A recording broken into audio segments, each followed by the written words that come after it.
Au nom du Père et du Fils et du Saint-Esprit, Amen.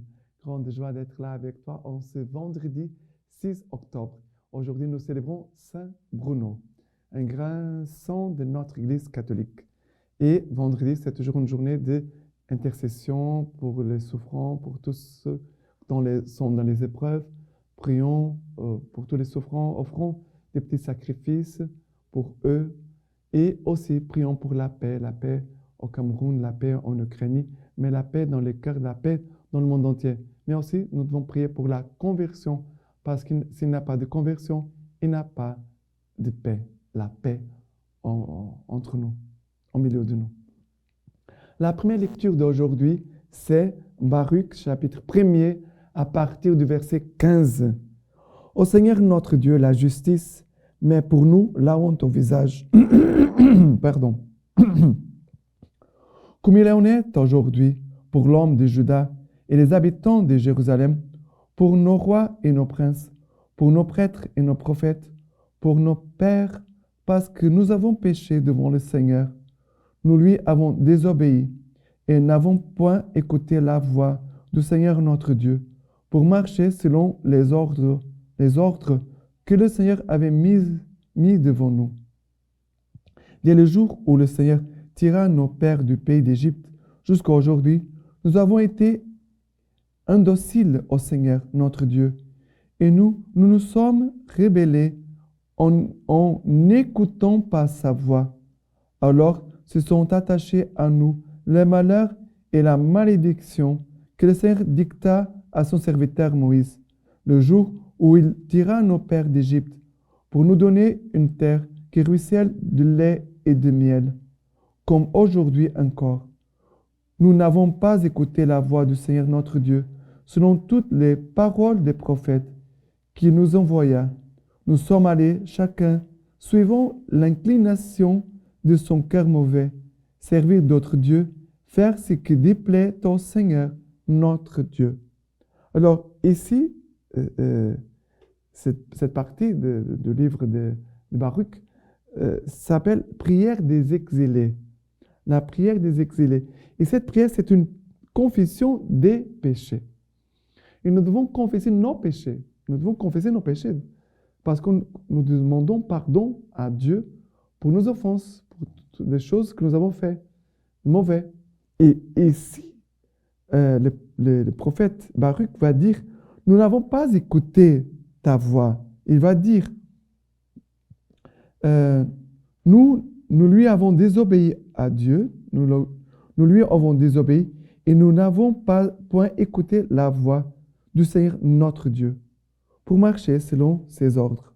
Ça veut dire, nous n'avons pas écouté, comme nous n'avons pas gardé sa parole, nous n'avons pas écouté, nous n'avons pas gardé sa parole, nous n'avons pas marché. Nous ne sommes pas marchés dans ses voies, dans sa volonté.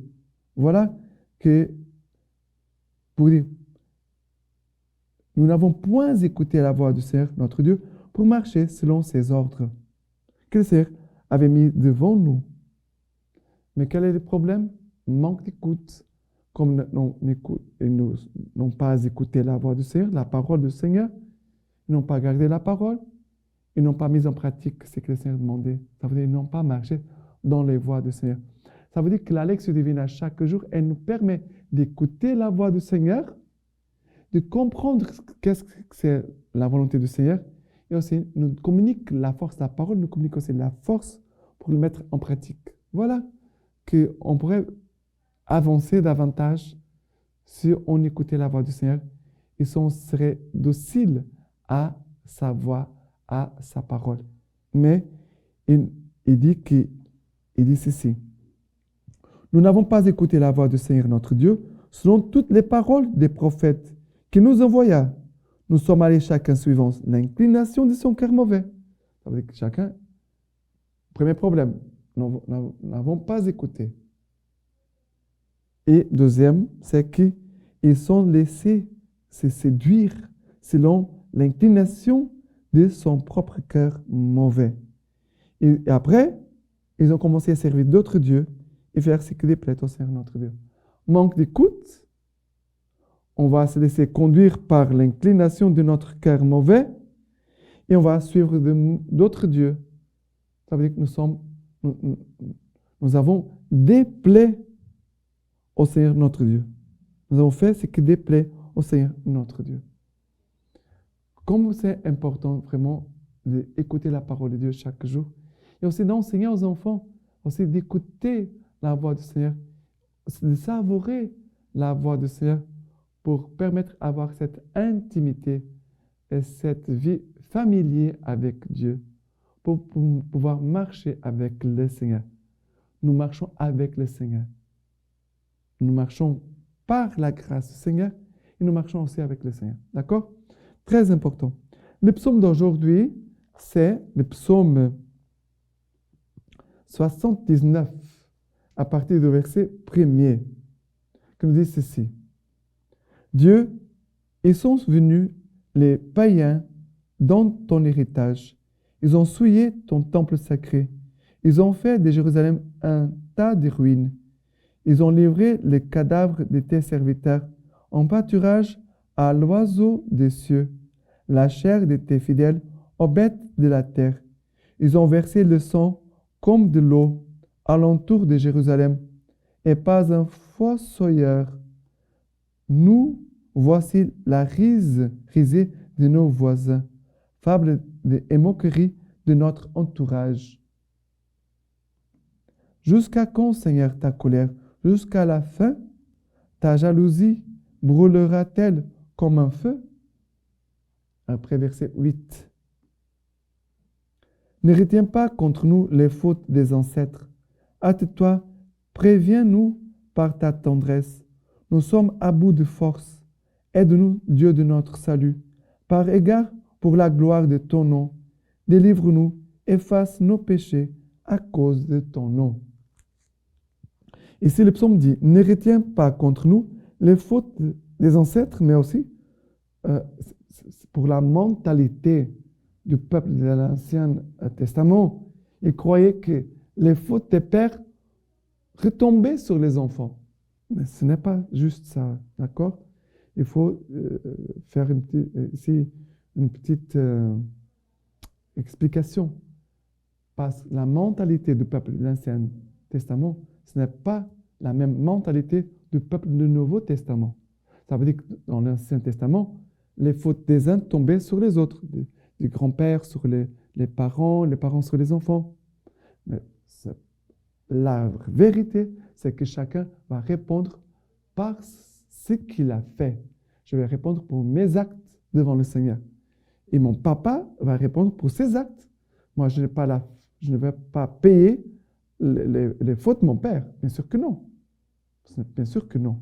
Mais c'est vrai que les actions de mon père m'ont peut-être enseigné à faire des choses bonnes ou de mauvaises choses. Ça veut dire que les témoignages, l'exemple de mon père, peut-être va m'aider ou pas à suivre le chemin du Seigneur.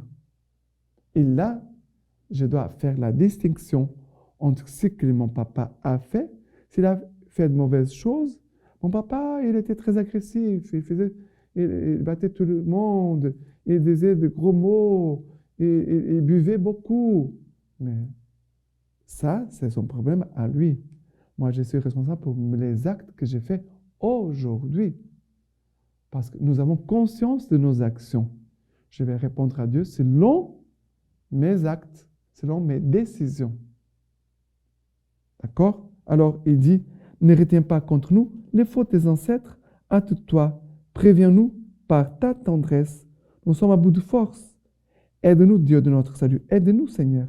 Préviens-nous par ta tendresse. Et après, il dit, délivre-nous, efface nos péchés. Délivre-nous, efface nos péchés. Comme c'est très important de vivre la confession, le sacrement de la pénitence, le sacrement de la confession, demander pardon au Seigneur et aussi de pouvoir nous-mêmes, devant le Seigneur, dire, voilà, je coupe avec tel péché. Je ne veux pas revenir en arrière. D'accord? Voilà, Seigneur, le Seigneur, il est bon envers nous et le Seigneur est toujours prêt à nous sauver et de nous sauver de nos péchés. Et maintenant, l'évangile d'aujourd'hui, c'est Luc chapitre 10 à partir du verset 13. Malheur à toi, Chorazim, malheur à toi, Bethsaïde, car si les miracles qui ont eu lieu chez vous avaient eu lieu à Tyr et à Sidon, il y a longtemps que, sous les sacs et assise dans la cendre, elle se serait repentie. Aussi bien pour Tyr et Sidon, il y aura moins de rigueur lors du jugement que pour vous. Et toi, Capharnaüm, crois-tu que tu seras élevé jusqu'au ciel? Jusqu'à l'Hadès, tu descendras. Qui vous écoute, m'écoute. Qui vous rejette, me rejette. Et qui me rejette, rejette celui qui m'a envoyé. Alors, et ici, Jésus va dire, malheur à toi, Chorazim, malheur à toi, Bethsaïde, car si les miracles qui ont eu lieu chez vous avaient eu lieu à Tyr et à Sidon, il y a longtemps que sous le sac et assise dans la cendre, elle se serait repentie. Ici, il parle de repentir. Repentir de quoi? De nos péchés, de choses mauvaises que nous avons faites. Il faut se repentir. Pour pouvoir se convertir, d'abord, il faut se repentir. S'il n'a pas le regret de nos péchés, s'il n'a pas le repentir, jamais on ne changera. Un papa peut même donner une punition à son enfant parce qu'il a fait une mauvaise chose, mais si l'enfant n'a pas le repentir, il ne changera pas. C'est pour ça que c'est très important, quand il y a une correction, une punition, d'expliquer à la personne pourquoi elle est en train d'être punie. Voilà, je suis en train de te punir parce que tu as fait ça et ça et ça, et ça c'est mauvais pour ça et ça et ça. Il faut expliquer, parce que parfois, la personne peut-être n'a pas cette compréhension. Il faut expliquer pour former la conscience des personnes, surtout des enfants. Il faut expliquer, parce que sinon, peut-être, ils sont en train d'être punis, ils sont en train de recevoir une correction, mais peut-être ils n'ont pas compris exactement qu'est-ce qui se passe, qu'est-ce qui s'est passé. Et même pour des adultes, et c'est toujours éducatif de dire aux gens, voilà, tu as fait telle chose, ça c'est mauvais, tu as conscience de ce que tu as fait. Il faut parler avec les personnes. Il ne faut pas seulement avoir des actions, mais il faut parler. Même quand il y a une punition, si on explique à la personne va former sa conscience, elle va avoir la possibilité de changer et de vraiment regretter son péché. Sinon, la personne n'a pas peut-être conscience des choses et certainement, elle ne va pas regretter ce qu'elle a fait. Et c'est très important de communiquer. La communication, c'est quelque chose d'essentiel. Et parfois, nous manquons de communication entre nous. Il faut communiquer, il faut expliquer, il faut dire les choses aux gens. Et après, s'il faut une action, on a une action. On peut donner une punition, on peut faire quelque chose, mais il faut expliquer, il faut parler pour former la conscience des gens. D'accord? C'est cela que Jésus va dire aux gens. Il va dire, si les miracles que Jésus avait fait chez vous, aurait fait à Tyr et à Sidon, déjà, il serait déjà converti. Mais pourquoi il n'a pas de repentir chez vous? Pourquoi il n'a pas? Jésus est en train de poser la question. Pourquoi il n'a pas de repentir chez vous? Pourquoi il n'a pas de changement? Pourquoi il n'a pas de conversion? Pourquoi? Jésus est en train de toucher les cœurs et les consciences des personnes. Alors, et Jésus va dire, aussi bien pour Tyr et Sidon, il y aura moins de rigueur lors du jugement que pour vous. Vous, c'est qui? C'est vous. C'est Chorazim et Bethsaïde. Après, Jésus va dire, et toi, Capharnaüm, crois-tu que tu seras élevé jusqu'au ciel? Jusqu'à l'enfer, tu descendras. Jusqu'à l'enfer, tu descendras. Pourquoi? Pourquoi Jésus dit ça? Pourquoi Jésus a une attitude dure envers ces personnes-là? Jésus va dire qui vous écoutent m'écoutent, qui vous rejettent me rejettent. Ça veut dire que ces personnes-là sont en train de rejeter et de ne pas écouter la bonne nouvelle. Car la parole de Dieu, elle est bonne nouvelle. Elle veut produire un bon fruit dans notre vie. La parole de Dieu, elle est bonne nouvelle. Elle annonce quelque chose de bon pour nous. Il va produire un bon fruit dans notre vie. D'accord? Maintenant, la lecture patristique d'aujourd'hui de Saint Bruno. Après avoir enseigné à Reims pendant longtemps, Bruno, il est français, Bruno gagna les massifs de la Chartreuse avec quelques disciples pour s'y livrer à la pénitence et à la contemplation.